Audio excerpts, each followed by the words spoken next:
В Хандыге снова полный зал зрителей кинотеатра. Так стало после переоборудования Центра спорта и культуры «Алроса» за счет Российского фонда кино. Продолжит Мария Винокурова. До показа фильма осталось полчаса, в кассу не пробиться. Такого нашествия зрителей давно не было. Кто с семьей, кто с друзьями. Хотя время воскресное, фильм премьерный, и поэтому ничего удивительного. Я хотела бы, чтобы в репертуаре было больше всего ужасов, мультфильмов показывали и семейных комедий. В будние же дни здесь значительно меньше киноманов. На 70 мест в среднем 10-20 зрителей. Среди недели маловато людей. Ну, еще смотря, правда, какой фильм. На ужастики хорошо ходят.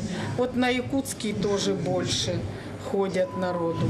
В Хандыге, чтобы фильм дистрибьюторов окупился, минимальная гарантия 80 тысяч рублей. Поэтому показ популярных фильмов, блокбастеров идет вторым экраном, то есть через 2 недели после начала проката фильмов. Эту же сумму кинотеатр с начала открытия собрал с 7-8 показанных фильмов. Так что все зависит от зрителя.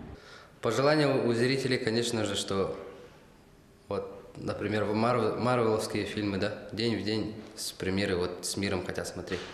Например, 4 октября выйдет «Веном», и они хотят 4 октября. А для этого надо минимальную гарантию заполнить.